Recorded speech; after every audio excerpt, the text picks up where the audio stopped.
As you can imagine, a big part of probability is for you to be able to count outcomes. That's a huge part of figuring out probability, especially as the problems get more complicated. Like how many ways are there to do a particular thing? So over the next 2 days, we're going to be looking at 3 different ideas: the multiplication counting principle, permutations, and then combinations. And it's very easy to confuse the 3 of these, so I'm going to be going back and forth between them to make sure you can always tell the difference.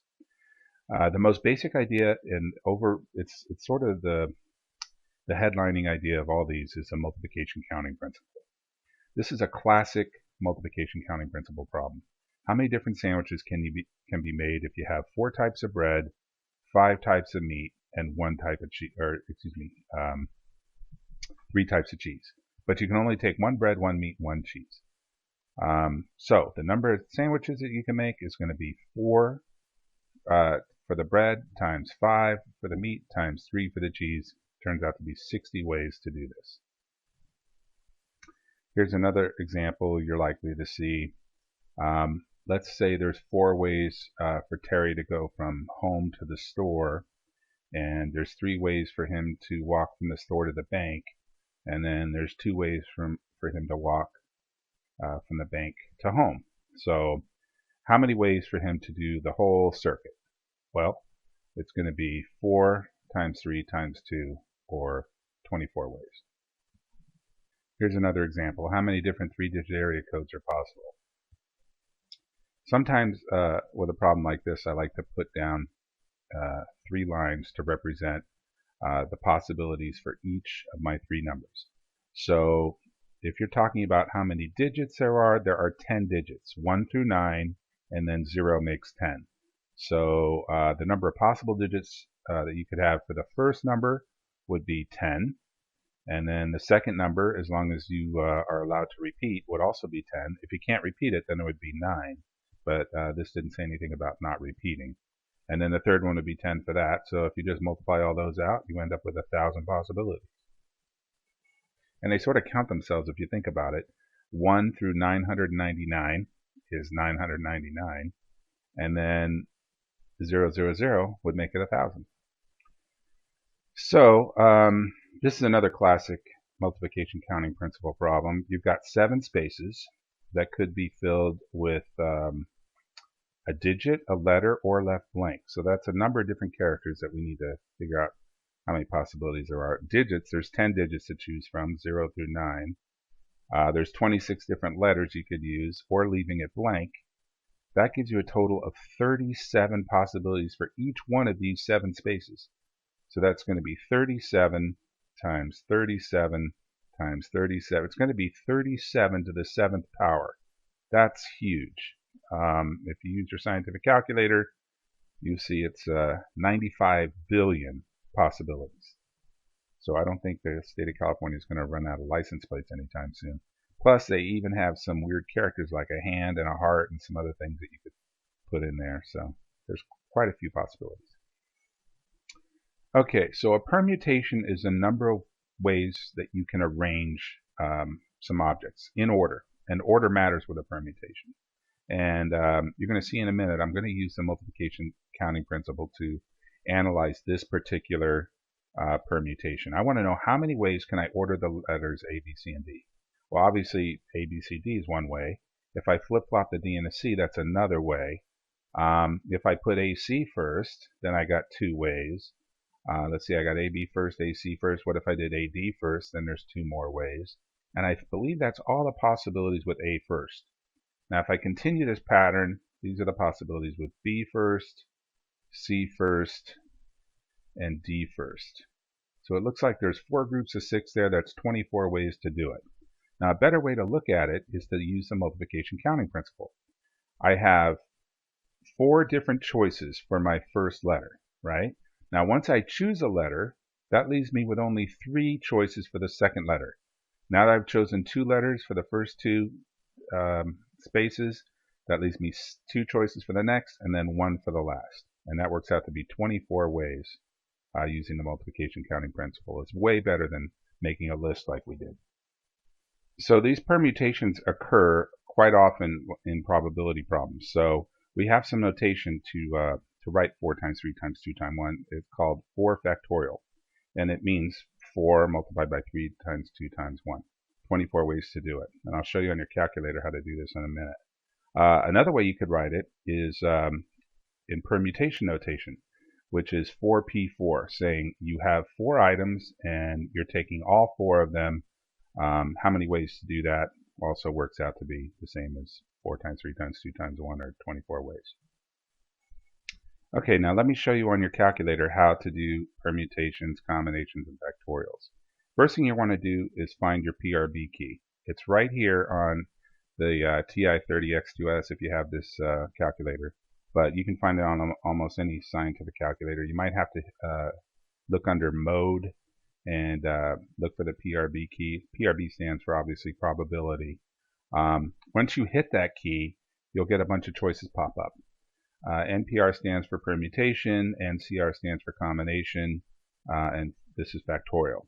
So if I wanted to figure out what 4 factorial was, I would type in 4, hit this key, and then arrow over, because it'll start here. This will be underlined. You'll have to arrow over twice to get to the factorial. Then hit enter, and it'll calculate for you what 4 factorial is, which comes out to be 24. If you want to do 4p4, you would type in 4 first, hit the PRB key. This will be underlined, so you just hit enter. You wouldn't have to move right or left, just hit enter. And then hit 4 again, and it'll give you the same thing, 24. If you want to do 8p3, 8, PRB, enter, 3, enter, and it'll give you 8p3. So let's see if you can use the calculator to figure some of these out. So how many ways can you order 5 things? Well, you got 5 choices for your first item, then 4, 3, 2, 1. So basically it's 5 factorial. So enter that in your calculator. It should give you 120 ways. How many ways can 9 baseball players be put in a batting order? Well, you got 9 choices for the first batter. Once you pick a choice for the first batter, then you got 8 for the second. And once again, you see it's 9 factorial. You could also put in 9p9. That's equivalent to 9 factorial if you wanted to do a permutation, 9p9. Permutations are a little bit more versatile than factorials, which I'll show you the difference in a few minutes. Here's another one. How many ways can you arrange 7 books on a shelf? You're either typing in your calculator 7 factorial or 7p7. Okay, so this is a classic permutation problem. You got 10 horses. How many ways can they win, place, and show? In other words, come in first, second, or third. So obviously, you've got 10 possibilities for first place. Once that horse crosses the finish line, though, that leaves you with 9 for second place and 8 for third. So this is 10 times 9 times 8. This does not go all the way down to 1 because you're only looking at 3 places. So this is where factorials differ from permutation notation. If you're doing a factorial, it's much more complicated. If you're doing it as a permutation, you just write 10p3. You've got 10 items. You're taking the first 3 of them, so it's 10 times 9 times 8. The first number, 10, tells you what to start counting at, and then this tells you how many numbers deep to go. So start with 10, go 3 numbers deep, 10 times 9 times 8. And it works out to 720. If you wanted to do it with factorials, it's a little more complicated formula. You can experiment with this. I recommend using the permutation notation, 10p3. But here it is with factorials. It works out to the same thing. So here are a couple more simple permutations, and then once we do these, I'll explain the really more complex permutations. See if you can figure these out. So you got 32 students, and you're electing 3 positions. So that's 32p3. It's going to be 32 times 31 times 30. You can use your calculator to figure that out.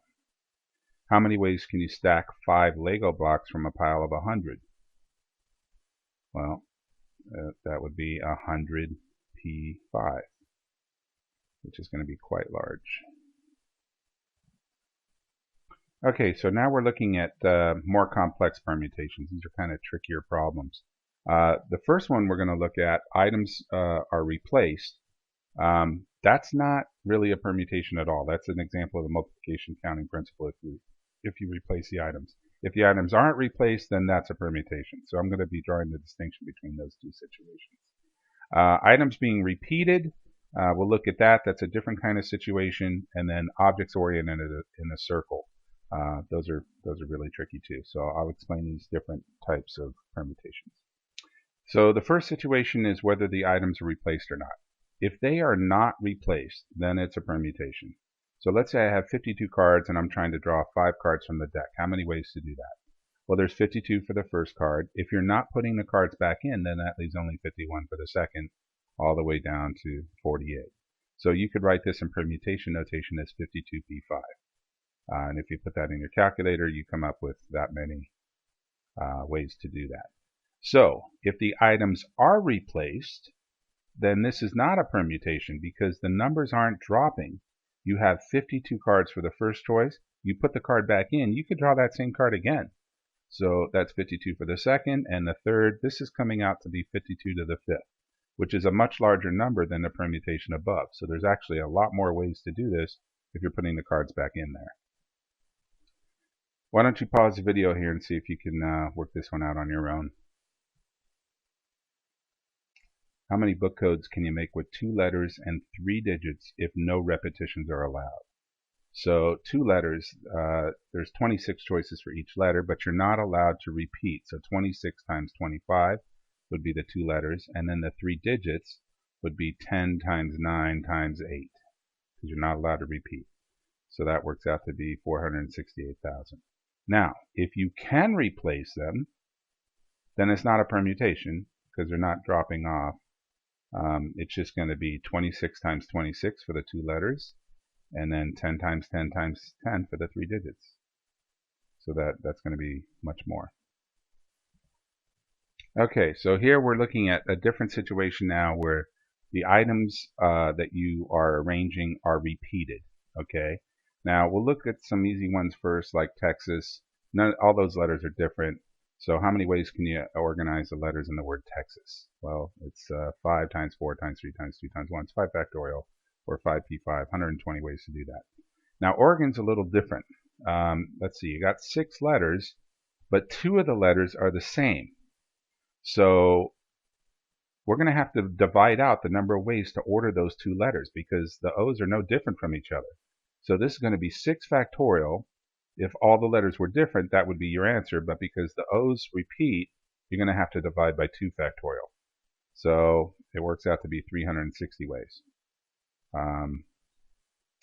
Alaska also has 6 letters, but 3 of the letters repeat. So we're going to have to divide out the number of ways to order those 3 A's. That's going to be 3 factorial. So it's 6 factorial divided by 3 factorial. That works out to be 120 ways.